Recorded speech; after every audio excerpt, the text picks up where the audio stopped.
अष्टावक्र गीता अद्वैत वेदांत का ग्रंथ है, जिसमें ऋषि अष्टावक्र और राजा जनक के संवाद का संकलन है। इस ग्रंथ का प्रारंभ राजा जनक द्वारा किए गए 3 प्रश्नों से होता है। ज्ञान कैसे प्राप्त होता है, मुक्ति कैसे होगी और वैराग्य कैसे प्राप्त होगा। ये 3 शाश्वत प्रश्न हैं जो हर काल में आत्मा अनुसंधानियों द्वारा पूछे जाते रहे हैं। ऋषि अष्टावक्र ने इन्हीं 3 प्रश्नों का संधान राजा जनक के साथ संवाद के रूप में किया है, जो अष्टावक्र गीता के रूप में प्रचलित है। राजा जनक अष्टावक्र से पूछते हैं, हे प्रभु, ज्ञान की प्राप्ति कैसे होती है, मुक्ति कैसे प्राप्त होती है, वैराग्य कैसे प्राप्त किया जाता है, ये सब मुझे बताएं। श्री अष्टावक्र उत्तर देते हैं, यदि आप मुक्ति चाहते हैं तो अपने मन से विषयों यानी वस्तुओं के उपभोग की इच्छा को विष की तरह त्याग दीजिए। क्षमा, सरलता, दया, संतोष तथा सत्य का अमृत की तरह सेवन कीजिए। आप न पृथ्वी हैं, न जल, न अग्नि हैं, न वायु अथवा आकाश ही हैं। मुक्ति के लिए इन तत्वों के साक्षी चैतन्य रूप आत्मा को जानिए। यदि आप स्वयं को इस शरीर से अलग करके चेतना में विश्राम करें तो तत्काल ही सुख, शांति और बंधन मुक्त अवस्था को प्राप्त होंगे। आप ब्राह्मण आदि सभी जातियों अथवा ब्रह्मचर्य आदि सभी आश्रमों से परे हैं तथा आंखों से दिखाई न पड़ने वाले हैं। आप निर्लिप्त, निराकार और इस विश्व के साक्षी हैं, ऐसा जानकर सुखी हो जाएं। धर्म, अधर्म, सुख, दुख मस्तिष्क से जुड़े हैं। सर्वव्यापक आपसे नहीं, ना आप करने वाले हैं और ना भोगने वाले हैं। आप सदा मुक्त ही हैं।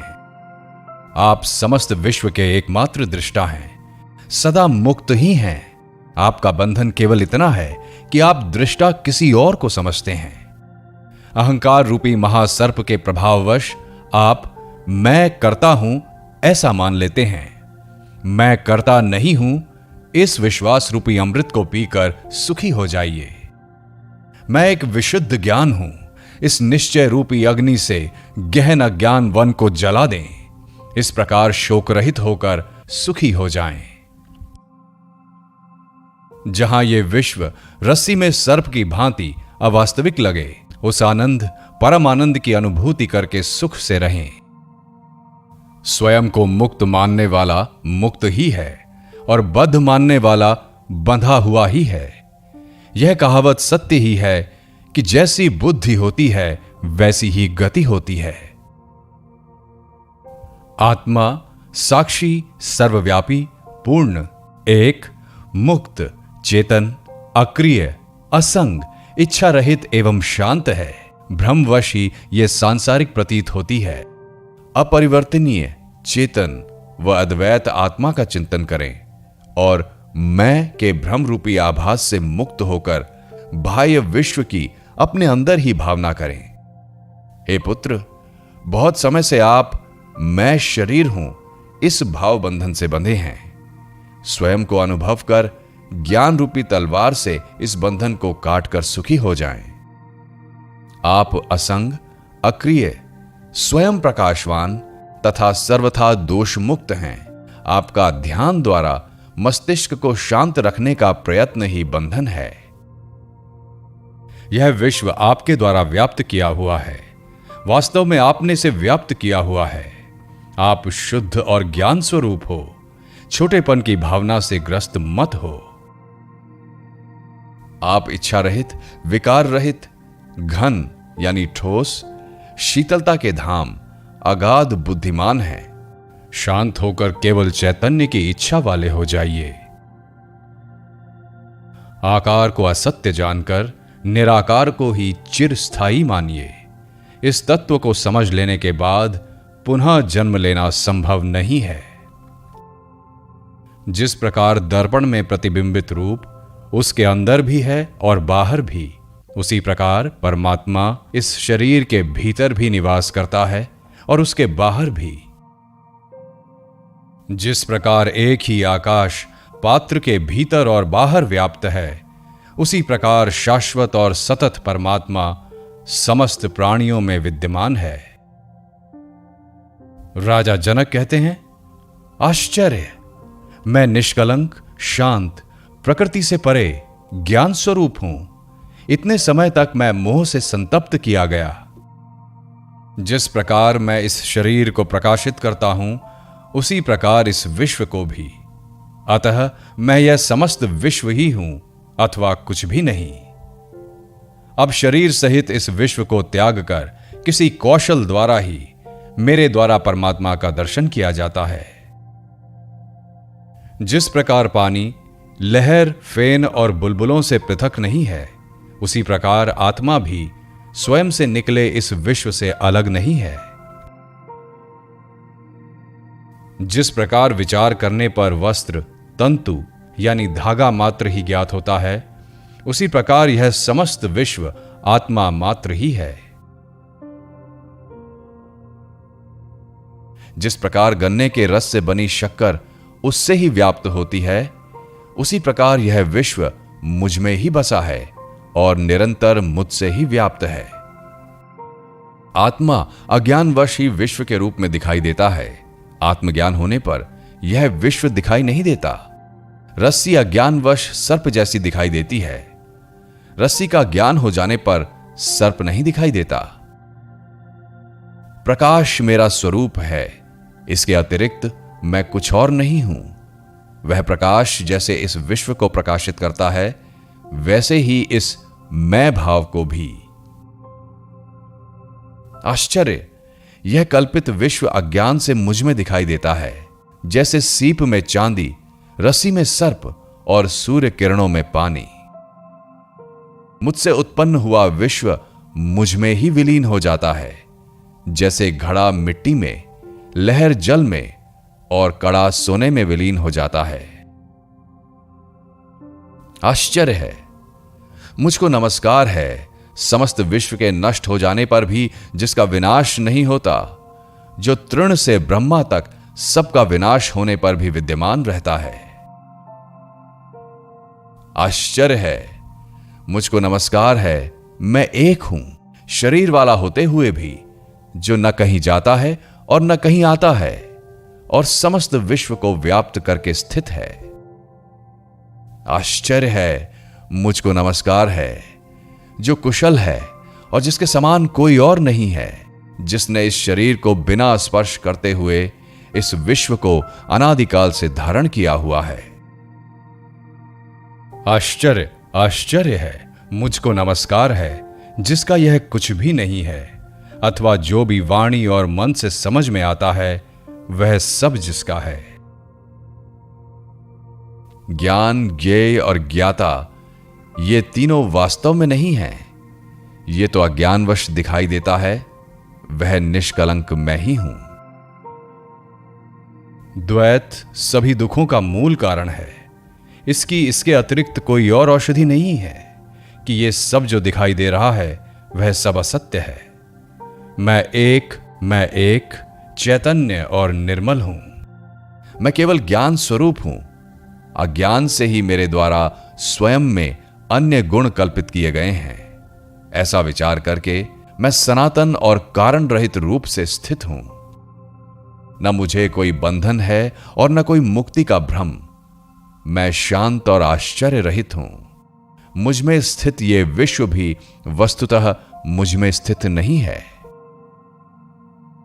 यह निश्चित है कि इस शरीर सहित यह विश्व अस्तित्वहीन है। केवल शुद्ध चैतन्य आत्मा का ही अस्तित्व है। अब इसमें क्या कल्पना की जाए। शरीर, स्वर्ग, नरक, बंधन, मोक्ष और भय, ये सब कल्पना मात्र ही हैं। इनसे मुझ चैतन्य स्वरूप का क्या प्रयोजन है। आश्चर्य है कि मैं लोगों के समूह में भी दूसरों को नहीं देखता हूं। वह भी निर्जन ही प्रतीत होता है। अब मैं किससे मोह करूं। न मैं शरीर हूं, न यह शरीर ही मेरा है, न मैं जीव हूं, मैं चैतन्य हूं। मेरे अंदर जीने की इच्छा ही मेरा बंधन थी। आश्चर्य! मुझ अनंत महासागर में चित्त वायु उठने पर ब्रह्मांड रूपी विचित्र तरंगे उपस्थित हो जाती हैं। मुझ अनंत महासागर में चित्तवायु के शांत होने पर जीव रूपी वणिक का संसार रूपी जहाज जैसे दुर्भाग्य से नष्ट हो जाता है। आश्चर्य! मुझ अनंत महासागर में जीव रूपी लहरें उत्पन्न होती हैं, मिलती हैं, खेलती हैं और स्वभाव से मुझ में प्रवेश कर जाती हैं। तृतीय अध्याय। अष्टावक्र कहते हैं, आत्मा को अविनाशी और एक जानो। उस आत्मज्ञान को प्राप्त कर किसी बुद्धिमान व्यक्ति की रुचि धन अर्जित करने में कैसे हो सकती है? स्वयं के अज्ञान से भ्रमवश विषयों से लगाव हो जाता है। जैसे सीप में चांदी का भ्रम होने पर उसमें लोभ उत्पन्न हो जाता है। सागर से लहरों के समान जिससे यह विश्व उत्पन्न होता है, वह मैं ही हूं जानकर तुम एक दीन जैसे कैसे भाग सकते हो? यह सुनकर भी कि आत्मा शुद्ध, चैतन्य और अत्यंत सुंदर है, तुम कैसे जनेंद्रिय में आसक्त होकर मलिनता को प्राप्त हो सकते हो? सभी प्राणियों में स्वयं और स्वयं में सब प्राणियों को जानने वाले मुनि में ममता की भावना का बना रहना आश्चर्य ही है। एक ब्रह्म का आश्चर्य लेने वाले और मोक्ष के अर्थ का ज्ञान रखने वाले का आमोद प्रमोद द्वारा उत्पन्न कामनाओं से विचलित होना आश्चर्य ही है। अंत समय के निकट पहुंच चुके व्यक्ति का उत्पन्न ज्ञान के अमित्र काम की इच्छा रखना, जिसको धारण करने में वह अत्यंत असशक्त है, आश्चर्य ही है। इस लोक और परलोक से विरक्त, नित्य और अनित्य का ज्ञान रखने वाले और मोक्ष की कामना रखने वालों का मोक्ष से डरना आश्चर्य ही है। सदा केवल आत्मा का दर्शन करने वाले बुद्धिमान व्यक्ति भोजन कराने पर या पीड़ित करने पर न प्रसन्न होते हैं और न क्रोध ही करते हैं। अपने कार्यशील शरीर को दूसरों के शरीरों की तरह देखने वाले महापुरुषों को प्रशंसा या निंदा कैसे विचलित कर सकती है? समस्त जिज्ञासाओं से रहित इस विश्व को माया में कल्पित देखने वाले स्थिर प्रज्ञा वाले व्यक्ति को आसन्न मृत्यु भी कैसे भयभीत कर सकती है? निराशा में भी समस्त इच्छाओं से रहित स्वयं के ज्ञान से प्रसन्न महात्मा की तुलना किससे की जा सकती है? स्वभाव से ही विश्व को दृश्यमान जानो, इसका कुछ भी अस्तित्व नहीं है। यह ग्रहण करने योग्य है और यह त्यागने योग्य। देखने वाला स्थिर प्रज्ञा युक्त व्यक्ति क्या देखता है? विषयों की आंतरिक आसक्ति का त्याग करने वाले, संदेह से परे, बिना किसी इच्छा वाले व्यक्ति को स्वतः आने वाले भोग न दुखी कर सकते हैं और न सुखी। चतुर्थ अध्याय। अष्टावक्र कहते हैं, स्वयं जानने वाला बुद्धिमान व्यक्ति इस संसार की परिस्थितियों को खेल की तरह लेता है। उसकी सांसारिक परिस्थितियों का बोझ लेने वाले मोहित व्यक्ति के साथ बिल्कुल भी समानता नहीं है। जिस पद की इंद्र आदि सभी देवता इच्छा रखते हैं, उस पद में स्थित होकर भी योगी हर्ष नहीं करता। उस ब्रह्म को जानने वाले के अंतःकरण से पुण्य और पाप का स्पर्श नहीं होता है। जिस प्रकार आकाश में दिखने वाले धुएं से आकाश का संयोग नहीं होता है। जिस महापुरुष ने स्वयं को ही इस समस्त जगत के रूप में जान लिया है, उसके स्वेच्छा से वर्तमान में रहने को रोकने की सामर्थ्य किसमें है? ब्रह्मा से तृण तक चारों प्रकार के प्राणियों में केवल आत्मज्ञानी ही इच्छा और अनिच्छा का परित्याग करने में समर्थ है। आत्मा को एक और जगत का ईश्वर कोई कोई ही जानता है। जो ऐसा जान जाता है, उसको किसी से भी किसी प्रकार का भय नहीं है। पंचम अध्याय। अष्टावक्र कहते हैं, तुम्हारा किसी से भी संयोग नहीं है, तुम शुद्ध हो। तुम क्या त्यागना चाहते हो? इस अवास्तविक सम्मिलन को समाप्त करके ब्रह्म से योग एक रूपता को प्राप्त करो।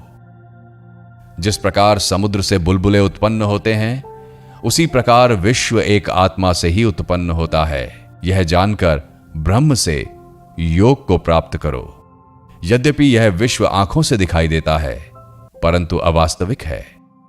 विशुद्ध तुम में इस विश्व का अस्तित्व उसी प्रकार नहीं है जिस प्रकार कल्पित सर्प का रस्सी में। यह जानकर ब्रह्म से योग को प्राप्त करो। स्वयं को सुख और दुख में समान, पूर्ण, आशा और निराशा में समान, जीवन और मृत्यु में समान सत्य जानकर ब्रह्म से योग को प्राप्त करो। षष्ठ अध्याय। अष्टावक्र कहते हैं, आकाश के समान मैं अनंत हूं और यह जगत घड़े के समान महत्वहीन है। यह ज्ञान है, इसका न त्याग करना है और न ग्रहण, बस इसके साथ एक रूप होना है। मैं महासागर के समान हूं और यह दृश्यमान संसार लहरों के समान।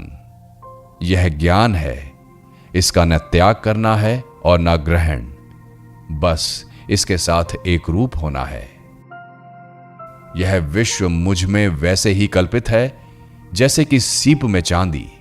यह ज्ञान है, इसका न त्याग करना है और न ग्रहण, बस इसके साथ एक रूप होना है। मैं समस्त प्राणियों में हूं जैसे सभी प्राणी मुझ में हैं। यह ज्ञान है, इसका न त्याग करना है और न ग्रहण, बस इसके साथ एक रूप होना है। सप्तम अध्याय। राजा जनक कहते हैं, मुझ अनंत महासागर में विश्व रूपी जहाज अपनी अंतः वायु से इधर उधर घूमता है, पर इससे मुझ में विक्षोभ नहीं होता है। मुझ अनंत महासागर में विश्व रूपी लहरें माया से स्वयं ही उदित और अस्त होती रहती हैं, इससे मुझ में वृद्धि या क्षति नहीं होती है। मुझ अनंत महासागर में विश्व एक अवास्तविकता स्वप्न है। मैं अति शांत और निराकार रूप से स्थित हूं। उस अनंत और निरंजन अवस्था में न मैं का भाव है और न कोई अन्य भाव ही। इस प्रकार आसक्त बिना किसी इच्छा के और शांत रूप से मैं स्थित हूं।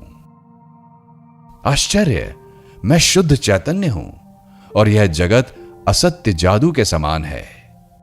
इस प्रकार मुझ में कहां और कैसे उपयोगी और अनुपयोगी की कल्पना। अष्टम अध्याय। श्री अष्टावक्र कहते हैं, तब बंधन है जब मन इच्छा करता है, शोक करता है, कुछ त्याग करता है, कुछ ग्रहण करता है, कभी प्रसन्न होता है या कभी क्रोधित होता है। तब मुक्ति है जब मन इच्छा नहीं करता है, शोक नहीं करता, त्याग नहीं करता है, ग्रहण नहीं करता, प्रसन्न नहीं होता है या क्रोधित नहीं होता। तब बंधन है जब मन किसी भी दृश्यमान वस्तु में आसक्त है। तब मुक्ति है जब मन किसी भी दृश्यमान वस्तु में आसक्ति रहित है। जब तक मैं या मेरा का भाव है तब तक बंधन है। जब मैं या मेरा का भाव नहीं है तब मुक्ति है। यह जानकर न कुछ त्याग करो और न कुछ ग्रहण ही करो। नवम अध्याय। श्री अष्टावक्र कहते हैं, यह कार्य करने योग्य है अथवा ना करने योग्य, और ऐसे ही अन्य हां या ना रूपी संशय कब और किसके शांत हुए हैं, ऐसा विचार करके विरक्त हो जाओ, त्यागवान बनो। ऐसे किसी नियम का पालन न करने वाले बनो। हे पुत्र, इस संसार की व्यर्थ चेष्टा को देखकर किसी धन्य पुरुष की ही जीने की इच्छा, भोगों के उपभोग की इच्छा और भोजन की इच्छा शांत हो पाती है। यह सब अनित्य है। 3 प्रकार के कष्टों, दैहिक, दैविक और भौतिक से घिरा है। सारहीन है, निंदनीय है, त्याग करने योग्य है। ऐसा निश्चित करके ही शांति प्राप्त होती है। ऐसा कौन सा समय अथवा आयु है जब मनुष्य के संशय नहीं रहे हैं? अतः संशयों की उपेक्षा करके अनायास सिद्धि को प्राप्त करो। महर्षियों, साधुओं और योगियों के विभिन्न मतों को देखकर कौन मनुष्य वैराग्यवान होकर शांत नहीं हो जाएगा? चैतन्य का साक्षात ज्ञान प्राप्त करके वैराग्य और समता से युक्त कौन गुरु जन्म और मृत्यु के बंधन से तार नहीं देगा? तत्वों के विकार को वास्तव में उनकी मात्रा के परिवर्तन के रूप में देखो। ऐसा देखते ही उसी क्षण तुम बंधन से मुक्त होकर अपने स्वरूप में स्थित हो जाओगे। इच्छा ही संसार है, ऐसा जानकर सबका त्याग कर दो। उस त्याग से इच्छाओं का त्याग हो जाएगा और तुम्हारी यथा रूप अपने स्वरूप में स्थिति हो जाएगी। 10वां अध्याय। श्री अष्टावक्र कहते हैं, कामना और अनर्थों के समूह धन रूपी शत्रुओं को त्याग दो। इन दोनों के त्याग रूपी धर्म से युक्त होकर सर्वत्र विरक्त हो जाओ। मित्र, भूमि, कोषागार, पत्नी और अन्य संपत्तियों को स्वप्न की माया के समान 3 या 5 दिनों में नष्ट होने वाला देखो। जहां जहां आसक्ति हो उसको ही संसार जानो। इस प्रकार परिपक्व वैराग्य के आश्रम में तृष्णा रहित होकर सुखी हो जाओ। मात्र तृष्णा ही स्वयं का बंधन है। उसके नाश को मोक्ष कहा जाता है। संसार में अनासक्ति से ही निरंतर आनंद की प्राप्ति होती है। तुम एक अद्वितीय, चेतन और शुद्ध हो तथा यह विश्व अचेतन और असत्य है। तुम में अज्ञान का लेश मात्र भी नहीं है और जानने की इच्छा भी नहीं है। पूर्व जन्मों में बहुत बार तुम्हारे राज्य, पुत्र, स्त्री, शरीर और सुख का तुम्हारी आसक्ति होने पर भी नाश हो चुका है। पर्याप्त धन, इच्छाओं और शुभ कर्मों द्वारा भी इस संसार रूपी माया से मन को शांति नहीं मिली। कितने जन्मों में शरीर, मन और वाणी से दुख के कारण कर्मों को तुमने नहीं किया। अब उनसे विरक्त हो जाओ। 11वां अध्याय। श्री अष्टावक्र कहते हैं, भाव, सृष्टि, स्थिति और अभाव यानी प्रलय, मृत्यु रूपी विकार स्वाभाविक हैं। ऐसा निश्चित रूप से जानने वाला विकार रहित, दुख रहित होकर सुखपूर्वक शांति को प्राप्त हो जाता है। ईश्वर सबका सृष्टा है, कोई अन्य नहीं। ऐसा निश्चित रूप से जानने वाले की सभी आंतरिक इच्छाओं का नाश हो जाता है। वह शांत पुरुष सर्वत्र आसक्ति रहित हो जाता है। संपत्ति, सुख और विपत्ति, दुख का समय प्रारब्ध वर्ष पूर्वकृत कर्मों के अनुसार है। ऐसा निश्चित रूप से जानने वाला संतोष और निरंतर संयमित इंद्रियों से युक्त हो जाता है। वह न इच्छा करता है और न शोक।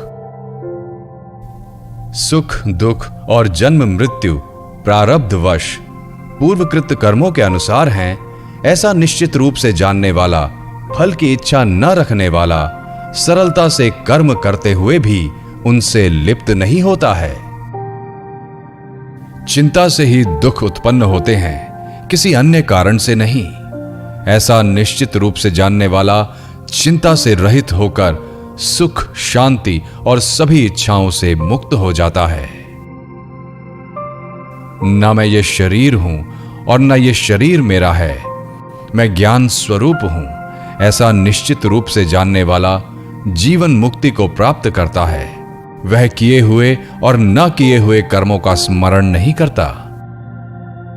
तृण से लेकर ब्रह्मा तक सब कुछ मैं ही हूं।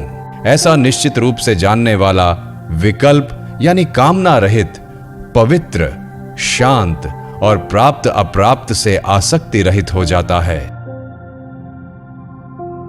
अनेक आश्चर्यों से युक्त यह विश्व अस्तित्वहीन है।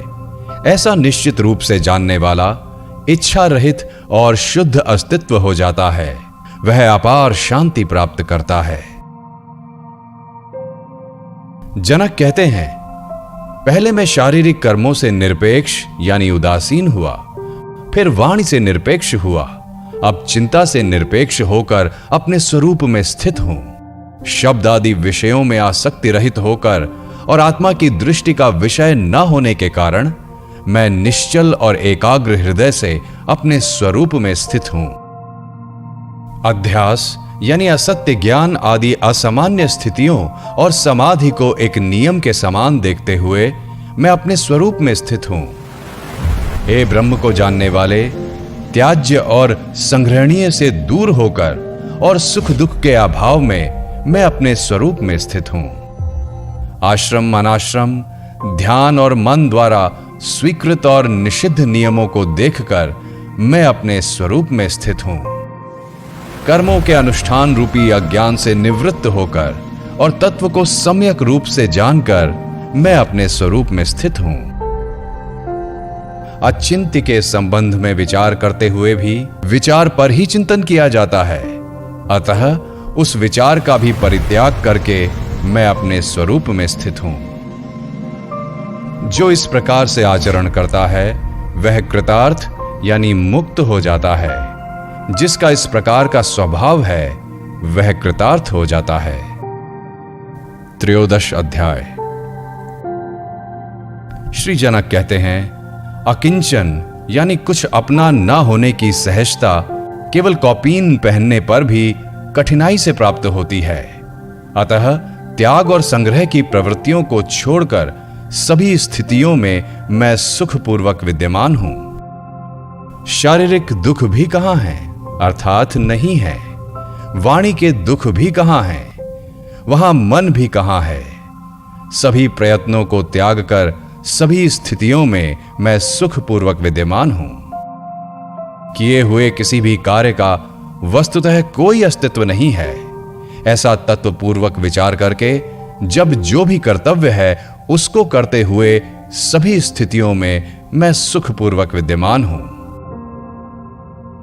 शरीर भाव में स्थित योगियों के लिए कर्म और अकर्म रूपी बंधनकारी भाव होते हैं, पर संयोग और वियोग की प्रवृत्तियों को छोड़कर सभी स्थितियों में मैं सुखपूर्वक विद्यमान हूं।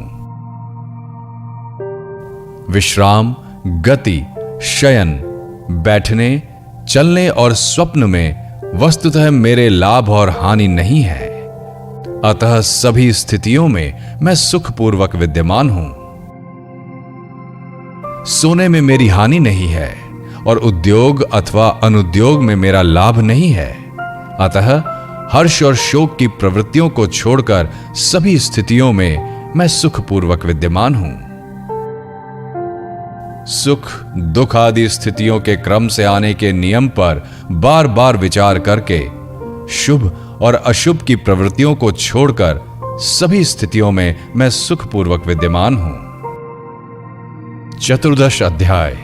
जनक कहते हैं, जो स्वभाव से ही विचार शून्य है और शायद ही कभी कोई इच्छा करता है, वह पूर्व स्मृतियों से उसी प्रकार मुक्त हो जाता है जैसे कि नींद से जागा हुआ व्यक्ति अपने सपनों से। जब मैं कोई इच्छा नहीं करता तब मुझे धन, मित्रों, विषयों, शास्त्रों और विज्ञान से क्या प्रयोजन है। साक्षी पुरुष रूपी परमात्मा या ईश्वर को जानकर मैं बंधन और मोक्ष से निरपेक्ष हो गया हूं और मुझे मोक्ष की चिंता भी नहीं है। आंतरिक इच्छाओं से रहित, बाह्य रूप में चिंता रहित आचरण वाले, प्रायः मत्त पुरुषों जैसे ही दिखने वाले प्रकाशित पुरुष अपने जैसे प्रकाशित पुरुषों द्वारा ही पहचाने जा सकते हैं। पंचदश अध्याय। श्री अष्टावक्र कहते हैं, सात्विक बुद्धि से युक्त मनुष्य साधारण प्रकार के उपदेश से भी कृतकृत्य यानी मुक्त हो जाता है, परंतु ऐसा न होने पर, आजीवन जिज्ञासु होने पर भी परम ब्रह्म का यथार्थ ज्ञान नहीं होता है। विषयों से उदासीन होना मोक्ष है और विषयों में रस लेना बंधन है। ऐसा जानकर तुम्हारी जैसी इच्छा हो वैसा ही करो। वाणी, बुद्धि और कर्मों से महान कार्य करने वाले मनुष्यों को तत्वज्ञान शांत, स्तब्ध और कर्म न करने वाला बना देता है, अतः सुख की इच्छा रखने वाले इसका त्याग कर देते हैं। न तुम शरीर हो और न ये शरीर तुम्हारा है, न ही तुम भोगने वाले अथवा करने वाले हो। तुम चैतन्य रूप हो, शाश्वत साक्षी हो, इच्छा रहित हो, अतः सुखपूर्वक हो। राग और द्वेष मन के धर्म हैं और तुम किसी भी प्रकार से मन नहीं हो। तुम कामना रहित हो, ज्ञान स्वरूप हो, विकार रहित हो, अतः सुखपूर्वक रहो। समस्त प्राणियों में स्वयं मैं और स्वयं को सभी प्राणियों में स्थित जानकर अहंकार और आसक्ति से रहित होकर तुम सुखी हो जाओ। इस विश्व की उत्पत्ति तुमसे उसी प्रकार होती है जैसे कि समुद्र से लहरों की, इसमें संदेह नहीं है। तुम चैतन्य स्वरूप हो, अतः चिंता रहित हो जाओ। हे प्रिय, इस अनुभव पर निष्ठा रखो, इस पर श्रद्धा रखो। इस अनुभव की सत्यता के संबंध में मोहित मत हो। तुम ज्ञान स्वरूप हो, तुम प्रकृति से परे और आत्म स्वरूप भगवान हो। गुणों से निर्मित यह शरीर स्थिति, जन्म और मरण को प्राप्त होता है। आत्मा न आती है और न ही जाती है, अतः तुम शोक क्यों करते हो? यह शरीर सृष्टि के अंत तक रहे अथवा आज ही नाश को प्राप्त हो जाए, तुम तो चैतन्य स्वरूप हो। इससे तुम्हारी क्या हानि या लाभ है? अनंत महासमुद्र रूप तुम में लहर रूप यह विश्व स्वभाव से ही उदय और अस्त को प्राप्त होता है। इसमें तुम्हारी क्या वृद्धि या क्षति है? हे प्रिय, तुम केवल चैतन्य रूप हो और यह विश्व तुमसे अलग नहीं है। अतः किसी की किसी से श्रेष्ठता या निम्नता की कल्पना किस प्रकार की जा सकती है? इस अव्यय, शांत, चैतन्य निर्मल आकाश में तुम अकेले ही हो, अतः तुम में जन्म, कर्म और अहंकार की कल्पना किस प्रकार की जा सकती है? तुम एक होते हुए भी अनेक रूप में प्रतिबिंबित दिखाई देते हो। क्या स्वर्ण कंगन बाजूबंद और पायल से अलग दिखाई देता है? यह मैं हूं और यह मैं नहीं हूं, इस प्रकार के भेद को त्याग दो। सब कुछ आत्मस्वरूप तुम ही हो, ऐसा निश्चय करके और कोई संकल्प न करते हुए सुखी हो जाओ। अज्ञानवश तुम ही यह विश्व हो, पर ज्ञान दृष्टि से देखने पर केवल एक तुम ही हो। तुमसे अलग कोई दूसरा संसारी या असंसारी किसी भी प्रकार से नहीं है। यह विश्व केवल भ्रम है और कुछ भी नहीं, ऐसा निश्चय करो। इच्छा और चेष्टा रहित हुए बिना कोई भी शांति को प्राप्त नहीं होता। एक ही भवसागर यानी सत्य था, है और रहेगा। तुम में न मोक्ष है और न बंधन। आप्त काम होकर सुख से विचरण करो। हे चैतन्य रूप, भांति भांति के संकल्पों और विकल्पों से अपने चित्त को अशांत मत करो। शांत होकर अपने आनंद रूप में सुख से स्थित हो जाओ। सभी स्थानों से अपने ध्यान को हटा लो और अपने हृदय में कोई विचार न रखो। तुम आत्मरूप हो और मुक्त ही हो, इसमें विचार करने की क्या आवश्यकता है? षोडश अध्याय।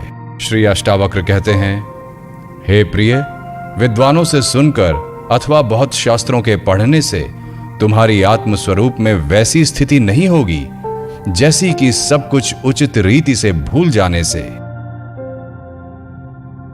कर्म भोग करो या समाधि में रहो, चूंकि तुम विद्वान हो, अतः तुम्हें चित्त की सभी आशाओं को शांत करना अत्यंत आनंदप्रद होगा। प्रयत्न से ही सभी दुखी हैं, पर कोई इसे जानता नहीं है। इस निष्पाप उपदेश से ही भाग्यवान व्यक्ति सभी वृत्तियों से रहित हो जाते हैं। जिसे नेत्र को खोलने और बंद करने जैसी स्वाभाविक शारीरिक क्रियाओं में खेद होता है, इस तरह के अज्ञानी परम आलसी को केवल आलस्य में ही सुख मिलता है। यह करना चाहिए और यह नहीं। जब मन इस प्रकार के द्वंद्वों से मुक्त हो जाता है, तब उसको धर्म, अर्थ, काम और मोक्ष की अपेक्षा नहीं रहती। न विषयों से द्वेष करने वाला विरक्त, न ही विषयों में आसक्त रागवान, वह तो निश्चय ही विषयों के ग्रहण और त्याग से विहीन है। जब तक विषयों के ग्रहण और त्याग की कामना रहती है, तब तक संसार रूपी वृक्ष का अंकुर विद्यमान है। अतः विचारहीन अवस्था का आश्रय लो। प्रवृत्ति से आसक्ति और निवृत्ति से द्वेष उत्पन्न होता है। अतः बुद्धिमान बालक के समान निर्द्वंद होकर स्थित रहो। विषय में आसक्त पुरुष दुख से बचने के लिए संसार का त्याग करना चाहता है, पर वह विरक्त ही सुखी है जो उन दुखों में भी खेद नहीं करता। जो मोक्ष भी चाहता है और इस शरीर में आसक्ति भी रखता है, वह न ज्ञानी है और न योगी, बल्कि केवल दुख को प्राप्त करने वाला है। यदि तुम्हारे उपदेशक साक्षात शिव, विष्णु या ब्रह्मा भी हों, तो भी सब कुछ विस्मरण किए बिना तुम आत्म स्वरूप को प्राप्त नहीं होगे। सप्तदश अध्याय। अष्टावक्र कहते हैं, उन्होंने ज्ञान और योग दोनों का फल प्राप्त कर लिया है, जो सदा संतुष्ट, शुद्ध इंद्रियों वाले और एकांत में रमने वाले हैं। तत्व ब्रह्म को जानने वाला कभी भी किसी बात से इस संसार में दुखी नहीं होता है, क्योंकि उस एक ब्रह्म से ही यह संपूर्ण विश्व पूर्णतः व्याप्त है। अपनी आत्मा में रमण करने वाला किसी विषय को प्राप्त करके हर्षित नहीं होता। जैसे कि सलाई के पत्तों से प्रेम करने वाला हाथी नीम के पत्तों को पाकर हर्ष नहीं करता है। जिसकी प्राप्त हो चुके भोगों में आसक्ति नहीं है और ना प्राप्त हुए भोगों की इच्छा है, ऐसा व्यक्ति इस संसार में दुर्लभ है। इस संसार में सांसारिक भोगों की इच्छा वाले भी देखे जाते हैं और मोक्ष की इच्छा वाले भी, पर इन दोनों इच्छाओं से रहित महापुरुष का मिलना दुर्लभ है। धर्म, अर्थ, काम, मोक्ष, जीवन और मृत्यु में उपयोगिता और अनुपयोगिता की समता किसी महात्मा में ही होती है। न इस विश्व के लीन यानी समाप्त होने की इच्छा और न ही इसकी स्थिति से द्वेष। महात्मा जैसा जीवन है उसी से आनंदित और कृतकृत्य रहते हैं। इस ज्ञान से कृतार्थ होकर बुद्धि को अंतर्हित यानी विलीन करके देखते हुए, सुनते हुए, स्पर्श करते हुए, सूंघते हुए और खाते हुए वे सुखपूर्वक रहते हैं। दृष्टि को शून्य और अस्थिर इंद्रियों की चेष्टा को नष्ट करके इस अशक्त संसार रूपी सागर से न तो आसक्ति रखते हैं और न ही विरक्ति। न जगता ही है और न सोता ही है, न ही आंखें खोलता या बंद करता है। आहा, उस परम अवस्था में कोई मुक्त चेतना वाला विरला ही रहता है। सदा स्वयं में स्थित, सर्वत्र स्वच्छ प्रयोजन वाला, समस्त वासनाओं से मुक्त पुरुष सर्वत्र सुशोभित होता है। देखते हुए, सुनते हुए, स्पर्श करते हुए, सूंघते हुए, खाते हुए, लेते हुए, बोलते हुए, चलते हुए, इच्छा करते हुए और इच्छा न करते हुए, ऐसा महात्मा मुक्त है। न निंदा करता है और न प्रशंसा करता है, न लेता है न देता है। इन सब में अनासक्त वह सब प्रकार से मुक्त है। अनुराग युक्त स्त्रियों को देखकर अथवा मृत्यु को उपस्थित देखकर विचलित ना होने वाला, स्वयं में स्थित वह महात्मा मुक्त ही है। धीर पुरुष सुख में, दुख में, पुरुष में, नारी में, संपत्ति में और विपत्ति में अंतर न देखता हुआ सर्वत्र समदर्शी होता है। क्षीण संसार वाले पुरुष में न हिंसा और न करुणा, न गर्व और न दीनता, न आश्चर्य और न क्षोभ ही होता है। मुक्त पुरुष न तो विषयों से द्वेष करता है और न आसक्ति ही, अतः उनकी प्राप्ति और अप्राप्ति में सदा समान मन वाला रहता है। संदेह और समाधान एवं हित और अहित की कल्पना से परे शून्य चित्त वाला पुरुष कैवल्य में ही स्थित रहता है।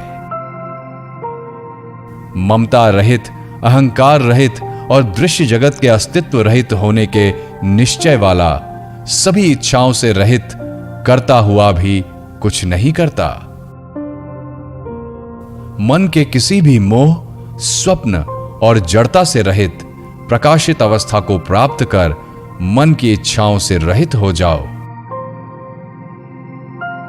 अष्टावक्र कहते हैं, जिस बोध का उदय होने पर जागने पर स्वप्न के समान भ्रम की निवृत्ति हो जाती है, उस एक सुख स्वरूप शांत प्रकाश को नमस्कार है।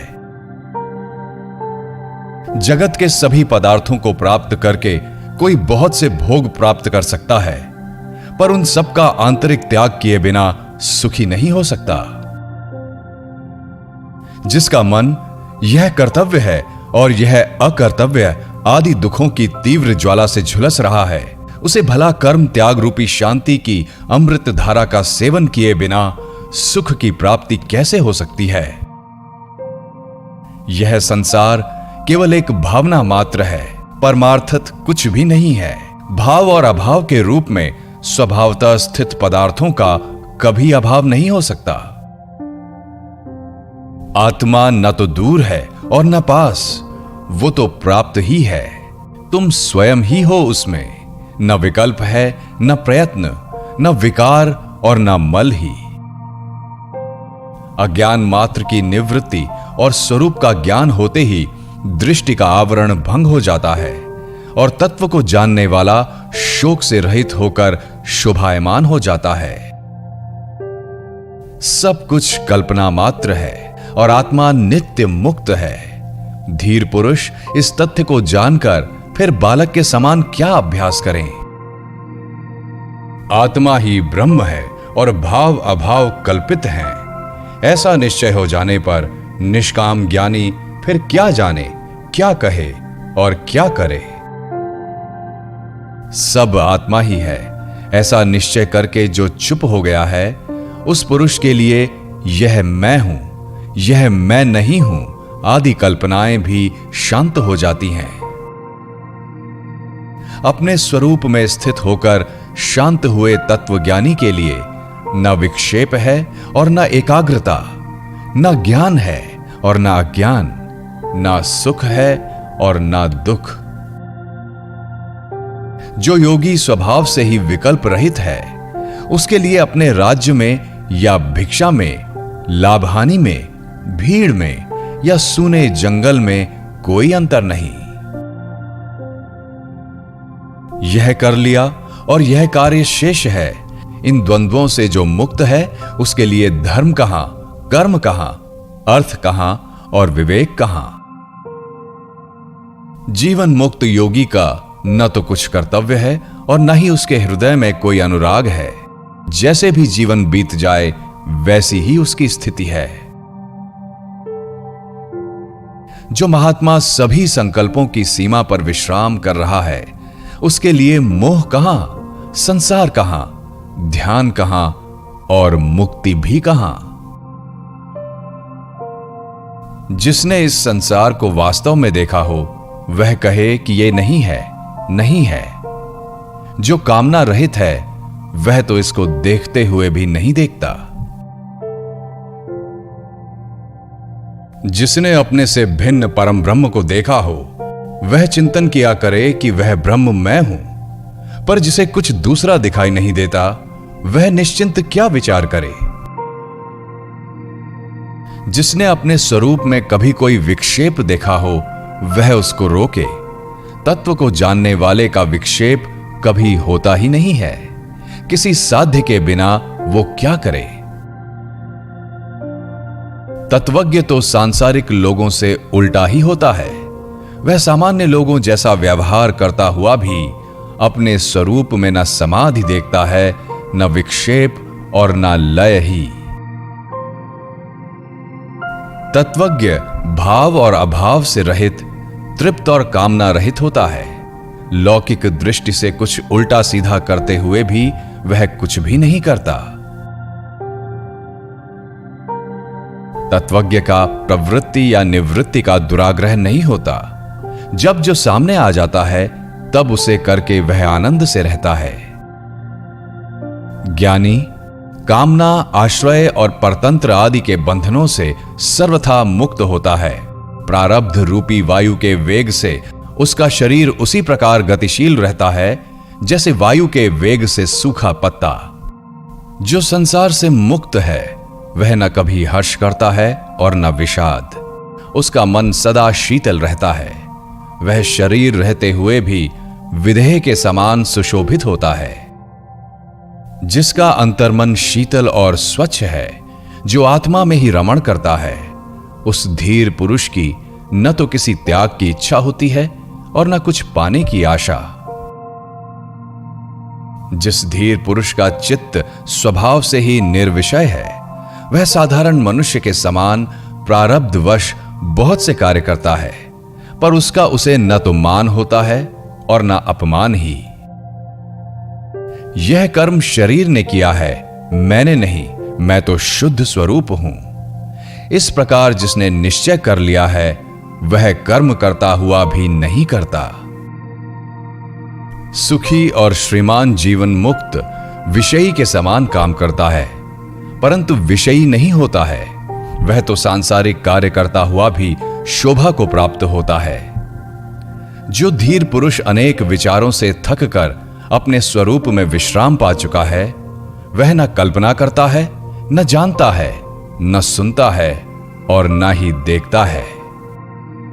ऐसा ज्ञानी समाधि में आग्रह न होने के कारण मुमुक्षु नहीं और विक्षेप न होने के कारण विषयी नहीं है। मेरे अतिरिक्त जो कुछ भी दिख रहा है वह सब कल्पित ही है, ऐसा निश्चय करके सबको देखता हुआ वह ब्रह्म ही है। जिसके अंतःकरण में अहंकार विद्यमान है वह देखने में कर्म ना करे तो भी करता है, पर जो धीर पुरुष निरहंकार है वह सब कुछ करते हुए भी कर्म नहीं करता। मुक्त पुरुष के चित्त में न उद्वेग है, न संतोष और न कर्तव्य का अभिमान ही है। उसके चित्त में न आशा है, न संदेह। ऐसा चित्त ही सुशोभित होता है। जीवन मुक्त का चित्त ध्यान से विरत होने के लिए और व्यवहार करने की चेष्टा नहीं करता है। निमित्त के शून्य होने पर वह ध्यान से विरत भी होता है और व्यवहार भी करता है। अविवेकी पुरुष यथार्थ तत्व का वर्णन सुनकर और अधिक मोह को प्राप्त होता है या संकुचित हो जाता है। कभी कभी तो कुछ बुद्धिमान भी उसी अविवेकी के समान व्यवहार करने लगते हैं। मूढ़ पुरुष बार बार चित्त की एकाग्रता और निरोध का अभ्यास करते हैं। धीर पुरुष सुषुप्ति के समान अपने स्वरूप में स्थित रहते हुए कुछ भी कर्तव्य रूप से नहीं करते। मूढ़ पुरुष प्रयत्न से या प्रयत्न के त्याग से शांति प्राप्त नहीं करता, पर प्रज्ञावान पुरुष तत्व के निश्चय मात्र से शांति प्राप्त कर लेता है। आत्मा के संबंध में जो लोग अभ्यास में लग रहे हैं वे अपने शुद्ध, बुद्ध, प्रिय, पूर्ण, निष्प्रपंच और निरामय ब्रह्म स्वरूप को नहीं जानते।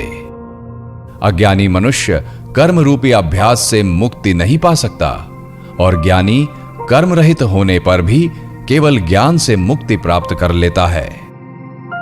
अज्ञानी को ब्रह्म का साक्षात्कार नहीं हो सकता क्योंकि वह ब्रह्म होना चाहता है। ज्ञानी पुरुष इच्छा ना करने पर भी परम ब्रह्म बोध स्वरूप में रहता है। अज्ञानी निराधार आग्रहों में पड़कर संसार का पोषण करते रहते हैं। ज्ञानियों ने सभी अनर्थों की जड़ इस संसार की सत्ता का ही पूर्ण नाश कर दिया है। अज्ञानी शांति नहीं प्राप्त कर सकता क्योंकि वह शांत होने की इच्छा से ग्रस्त है। ज्ञानी पुरुष तत्व का दृढ़ निश्चय करके सदैव शांत चित्त ही रहता है।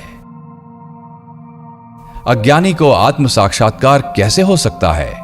जब वह दृश्य पदार्थों के आश्रय को स्वीकार करता है। ज्ञानी पुरुष तो वे हैं जो दृश्य पदार्थों को न देखते हुए अपने अविनाशी स्वरूप को ही देखते हैं। जो आग्रह करता है उस मूर्ख का चित्त निरुद्ध कहां है? आत्मा में रमण करने वाले धीर पुरुष का चित्त तो सदैव स्वाभाविक रूप से निरुद्ध ही रहता है। कोई पदार्थ की सत्ता की भावना करता है और कोई पदार्थों की असत्ता की। ज्ञानी तो भाव अभाव दोनों की भावना को छोड़कर निश्चिंत रहता है। बुद्धिहीन पुरुष अज्ञानवश अपने शुद्ध अद्वितीय स्वरूप का ज्ञान तो प्राप्त करते नहीं, पर केवल भावना करते हैं। उन्हें जीवन पर्यंत शांति नहीं मिलती। मुमुक्षु पुरुष की बुद्धि कुछ आश्रय ग्रहण किए बिना नहीं रहती। मुक्त पुरुष की बुद्धि तो सब प्रकार से निष्काम और निराश्रय ही रहती है। अज्ञानी पुरुष विषय रूपी मत वाले हाथियों को देखकर भयभीत हो जाते हैं और शरण के लिए तुरंत निरोध और एकाग्रता की सिद्धि के लिए झटपट चित्त की गुफा में घुस जाते हैं। कामना रहित ज्ञानी सिंह हैं। उसे देखते ही विषय रूपी मत वाले हाथी चुपचाप भाग जाते हैं। उनकी एक नहीं चलती, उल्टे वे तरह तरह से खुशामद करके सेवा करते हैं। शंका रहित ज्ञानी पुरुष मुक्त के साधनों का अभ्यास नहीं करता। वह तो देखते, सुनते, छूते, सूंघते, भोगते हुए भी आनंद में मग्न रहता है। शुद्ध बुद्धि पुरुष वस्तु तत्व के केवल सुनने मात्र से आकुलता रहित हो जाता है। फिर आचार अनाचार या उदासीनता पर उसकी दृष्टि नहीं जाती। स्वभाव में स्थित ज्ञानी शुभ हो या अशुभ, जो सब करने के लिए सामने आ जाता है, तब वह उसे बालक की चेष्टा के समान सरलता से कर डालता है। स्वतंत्रता से ही सुख की प्राप्ति होती है। स्वतंत्रता से ही परम तत्व की उपलब्धि होती है। स्वतंत्रता से ही परम शांति की प्राप्ति होती है। स्वतंत्रता से ही परम पद मिलता है। जब साधक अपने आप को अकर्ता और अभोक्ता निश्चय कर लेता है, तब उसके चित्त की सभी वृत्तियां क्षीण हो जाती हैं। धीर पुरुष की स्वाभाविक स्थिति विक्षोभ युक्त होने पर भी श्रेष्ठ है, पर जिसके चित्त में अनेक इच्छाएं भरी हैं, उस अज्ञानी पुरुष पर बनावटी शांति शोभा नहीं पाती। धीर पुरुष बड़े भोगों में आनंद करते हैं और पर्वतों की गहन गुफाओं में भी निवास करते हैं, पर वे कल्पना, बंधन और बुद्धि की वृत्तियों से मुक्त होते हैं। धीर पुरुष शास्त्रज्ञ, ब्राह्मण, देवता, तीर्थ, स्त्री, राजा और प्रिय को देखकर उनका स्वागत करता है, पर उसके हृदय में कोई कामना नहीं होती। सेवक, पुत्र, स्त्री, नाती और सगोत्र द्वारा हंसी उदय जाने पर, धिक्कारने पर भी योगी के चित्त में थोड़ा सा भी विकार उत्पन्न नहीं होता। लौकिक दृष्टि से प्रसन्न दिखने पर वह प्रसन्न नहीं होता और दुखी दिखने पर दुखी नहीं होता। उसकी उस आश्चर्यमय दशा को उसके समान लोग ही जान सकते हैं। कर्तव्य बुद्धि का नाम ही संसार है। विद्वान लोग उस कर्तव्यता को नहीं देखते, क्योंकि उनकी बुद्धि शून्याकार, निराकार, निर्विकार और निरामय होती है। अज्ञानी पुरुष कुछ न करते हुए भी क्षोभवश सदा व्यग्र ही रहता है। योगी पुरुष बहुत से कार्य करता हुआ भी शांत रहता है। शांत बुद्धि वाला पुरुष सुख से बैठता है, सुख से सोता है, सुख से आता जाता है, सुख से बोलता है और सुख ही खाता है। जो बड़े सरोवर के समान शांत है और लौकिक आचरण करते हुए जिसको अन्य लोगों के समान दुख नहीं होता, वह दुख रहित ज्ञानी शोभित होता है। मूढ़ में निवृत्ति से भी प्रवृत्ति उत्पन्न हो जाती है और धीर पुरुष की प्रवृत्ति भी निवृत्ति के समान फलदायिनी होती है। अज्ञानी पुरुष प्रायः गृह आदि पदार्थों से वैराग्य करता दिखाई देता है, पर जिसका देह अभिमान नष्ट हो चुका है उसके लिए कहां राग और कहां विराग। अज्ञानी की दृष्टि सदा भाव या अभाव में लगी रहती है, पर धीर पुरुष तो दृश्य को देखते रहने पर भी आत्मस्वरूप को देखने के कारण कुछ नहीं देखता। जो धीर पुरुष सभी कार्यों में एक बालक के समान निष्काम भाव से व्यवहार करता है वह शुद्ध है और कर्म करने पर भी उससे लिप्त नहीं होता। वह आत्मज्ञानी धन्य है जो सभी स्थितियों में समान रहता है, देखते सुनते छूते सूंघते और खाते पीते भी उसका मन कामना रहित होता है। धीर पुरुष सदा आकाश के समान निर्विकल्प रहता है। उसकी दृष्टि में संसार कहां और उसकी प्रतीति कहां, उसके लिए साध्य क्या और साधन क्या। जिस सन्यासी को अपने अखंड स्वरूप में सदा स्वाभाविक रूप से समाधि रहती है, जो पूर्ण स्वानंद रूप है, वही विजयी है। बहुत कहने से क्या लाभ।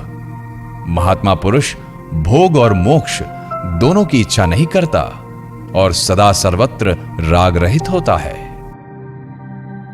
महतत्व से लेकर संपूर्ण द्वैत रूप दृश्य जगत नाम मात्र का ही विस्तार है।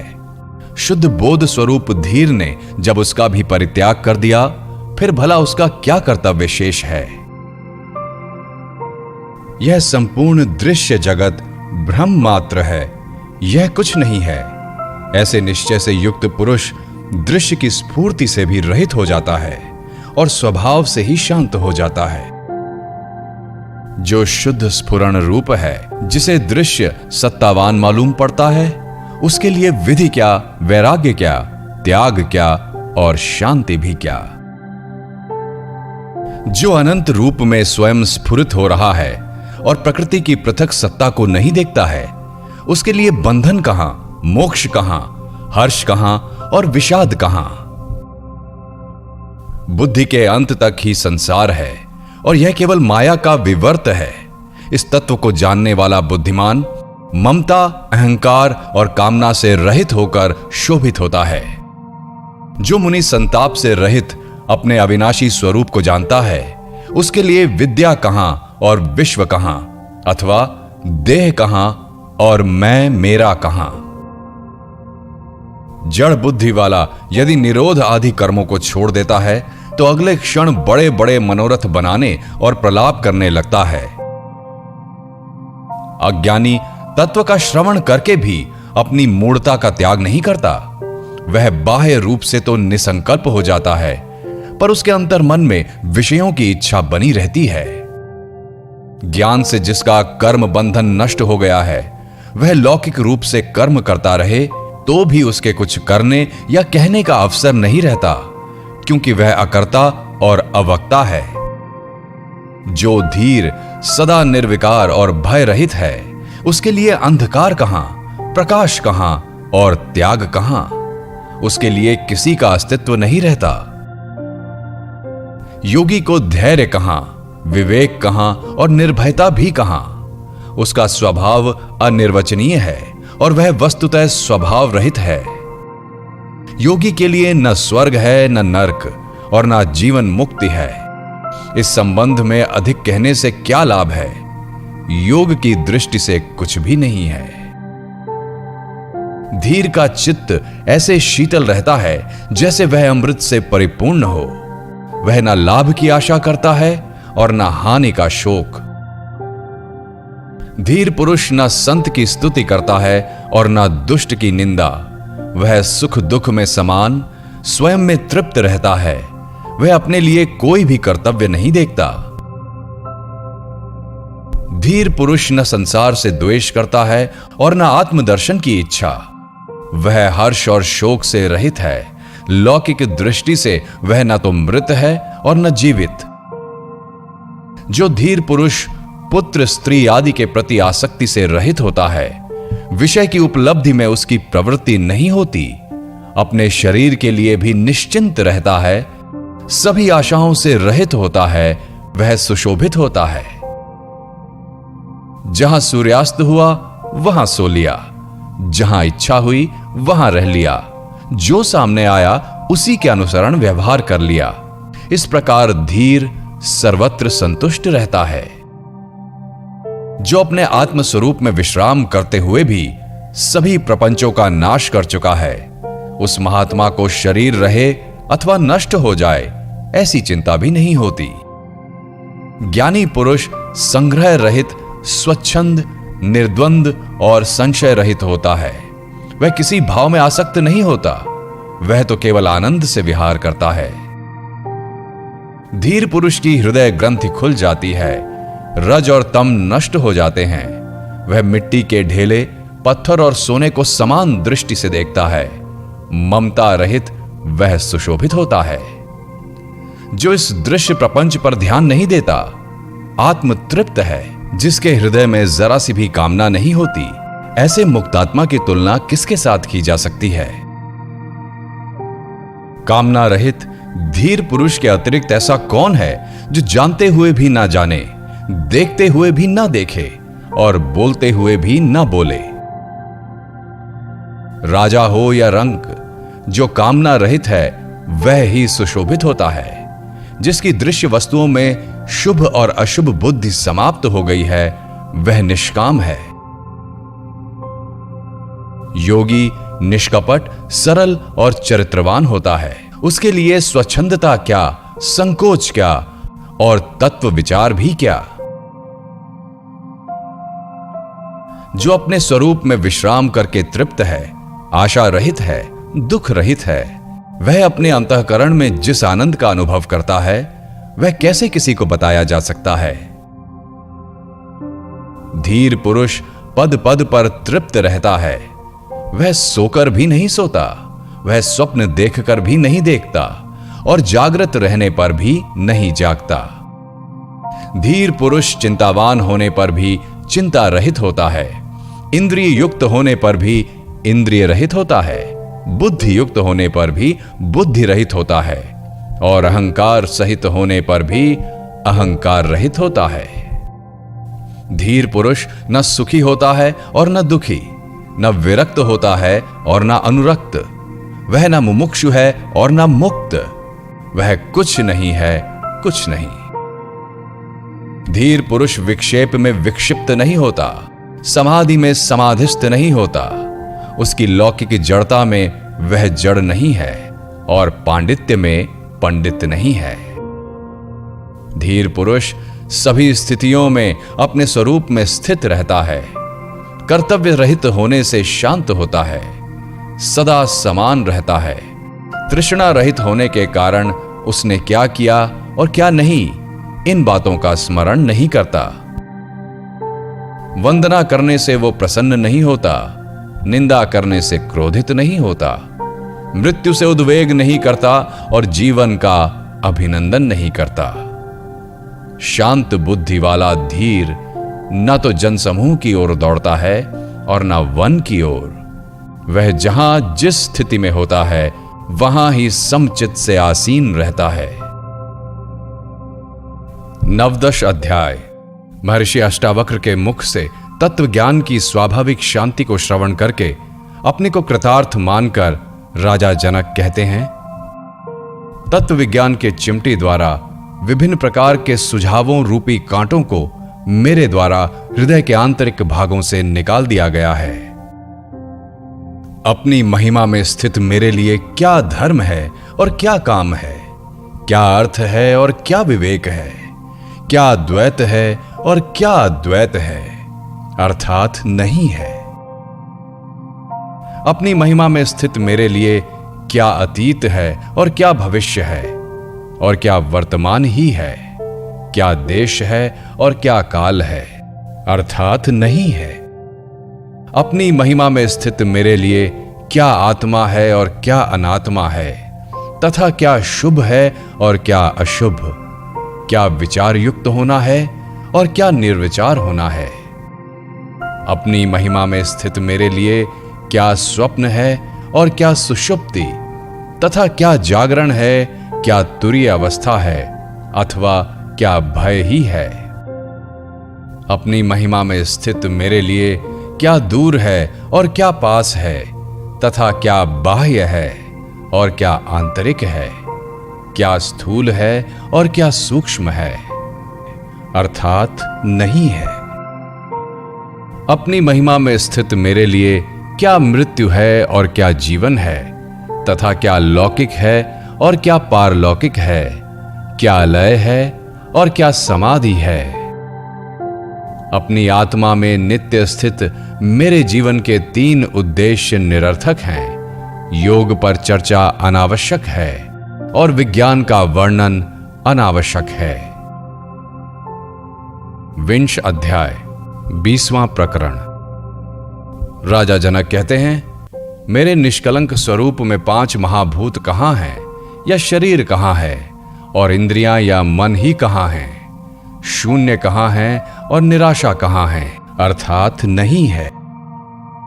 सदा सभी प्रकार के द्वंद्वों से रहित मेरे लिए क्या शास्त्र हैं और क्या आत्मज्ञान, अथवा क्या विषय रहित मन ही है, क्या प्रसन्नता है या क्या संतोष है, क्या विद्या है या क्या अविद्या है, क्या मैं है या क्या वह है, और क्या मेरा ही है, क्या बंधन है अर्थात नहीं है, क्या प्रारब्ध कर्म है और क्या जीवन मुक्ति है।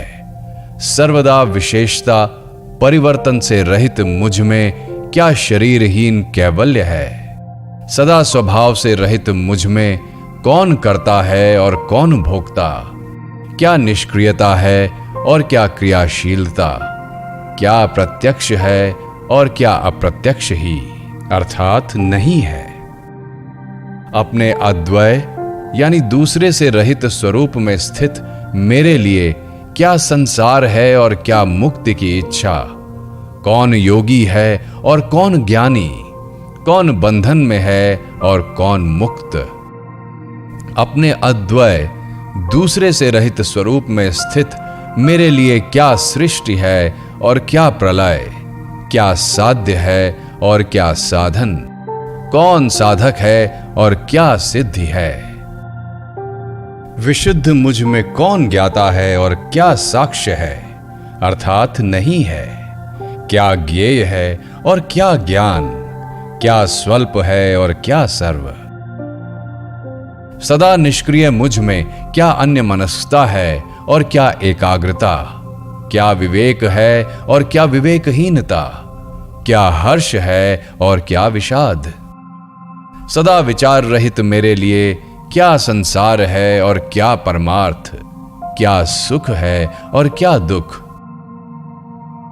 सदा विशुद्ध मेरे लिए क्या माया है और क्या संसार, क्या प्रीति है और क्या विरति, क्या जीव है और क्या वह ब्रह्म। अचल विभाग रहित और सदा स्वयं में स्थित मेरे लिए क्या प्रवृत्ति है और क्या निवृत्ति, क्या मुक्ति है और क्या बंधन, अर्थात नहीं है।